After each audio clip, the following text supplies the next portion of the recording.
So yo, what's up mga lods? Ito ako mga lods. Mayroon akong konting i-share sa inyo na bagay na mga lods nga pwede ninyong pagkakitaan. Alam nyo naman nga demand ang vlogging ngayon sa panahon ngayon, dahil ang daming nagkakapera sa pag-vlog mga lods. So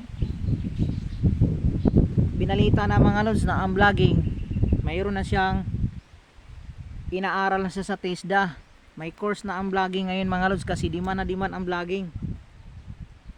Kasi pa vlog ka lang, kunting ano mo, pag nag-viral yung mga video mo, babayaran ka ni Meta, magkakapera ka. So ayan mga lods, sa panahon ngayon ang vlogging sobrang, ang competition sa vlogging napakahigpit na ngayon. Kita nyo naman, ang daming mga sikat ngayon, ang lalaki ng sinasahod nila. So siyempre tayong mga content creator gusto rin kumita, kaya pinasok natin yung mundo ng vlog.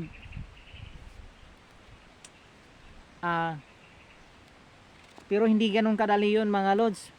Akala nyo ba sa vlogging pag nag 1 million views kayo, kikita na kayo ng ganito karaming pira? Hindi.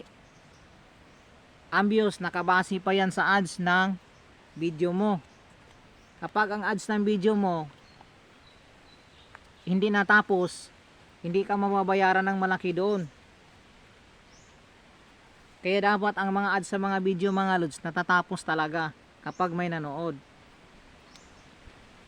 Tapos nakadepende pa yan kung gaano kahaba yung video na ginawa mo, kasi yung ads doon pumapasok.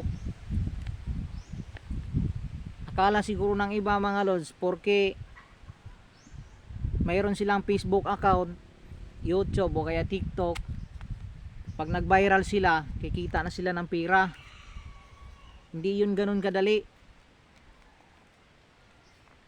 Kikita ka lang ng pera monthly kapag nagtitrend yung mga video mo. So kailangan mong galingan. Ganun kahigpit ang competition sa vlogging ngayon mga lods. Kaya sa lahat ng viewers at followers ko, maraming salamat at sinuportahan niyo ako. Tuloy-tuloy yung suporta niyo sa akin.